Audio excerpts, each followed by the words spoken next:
Praise the Lord दोस्तों, आशा करते हैं कि आप प्रभु में आनंदित होंगे। प्रभु के प्रियो, इससे पहले कि हम संदेश में आगे जाएं, सभी मसीह भाई बहनों से मेरी गुजारिश है, प्रभु के प्रियो, ये समय अकड़पन का नहीं है।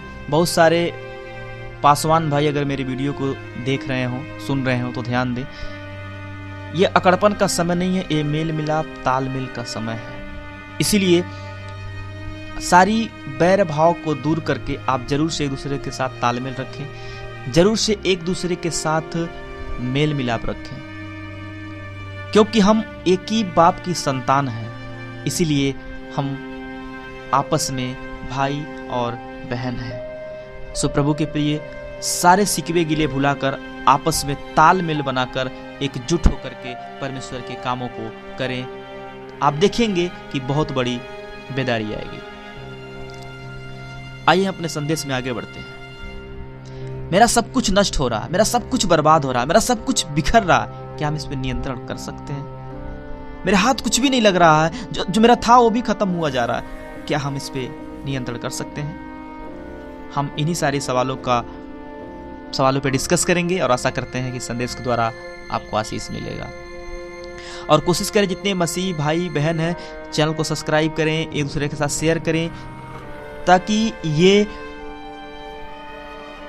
टेक्निकल चीज़ें और ये इंटरनेट की दुनिया को हम लोग भी बेखूबी से इस्तेमाल करके लोगों तक परमेश्वर के कलाम को पहुंचा सकते हैं। सो अपना योगदान आप जरूर दें।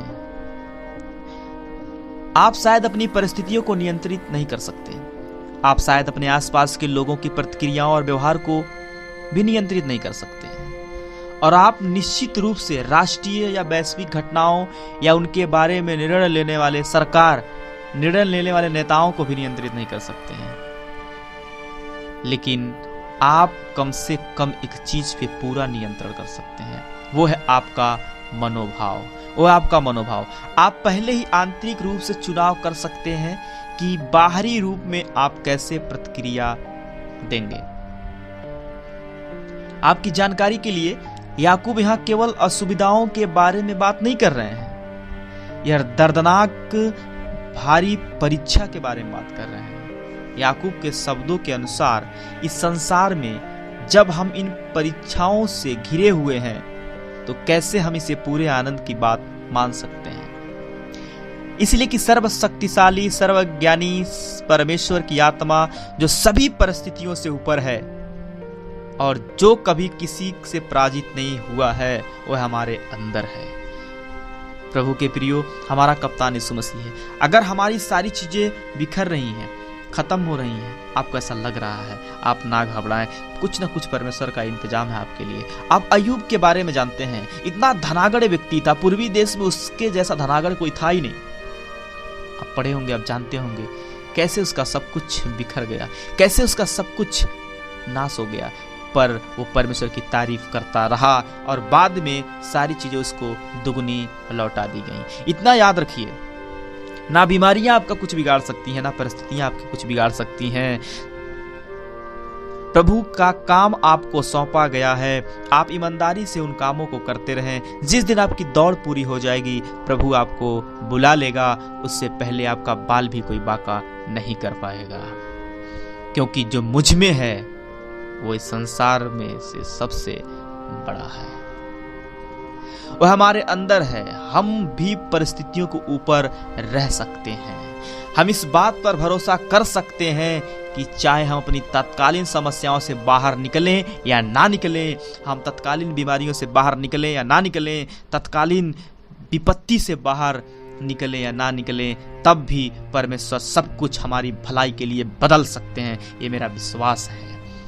हमारे विश्वास का परीक्षा कुछ मूल्यवान और चिरस्थायी बनी रहने वाली बातों को उत्पन्न करता है।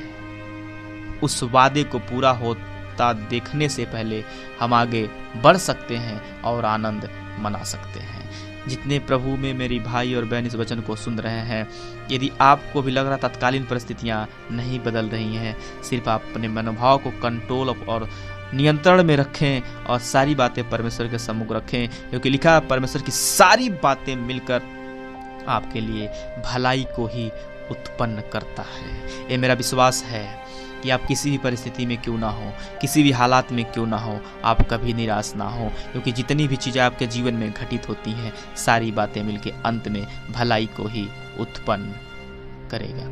सो आशा करते हैं छोटे से संदेश के द्वारा आपको आशीष मिला होगा। यदि आपको आशीष मिला हो तो इस वीडियो को और जगह शेयर करें, और कुछ आप में सुझाव सलाह देना चाहते हैं तो कमेंट में लिखें, ताकि हम और बेहतर करने की, पवित्र आत्मा की अगुवाई में और बेहतर करने की कोशिश करें। और आप मेरे लिए दुआ करें ताकि हम इसी प्रकार परमेश्वर के कलाम को लोगों तक पहुंचाते रहें। जय मसीह की।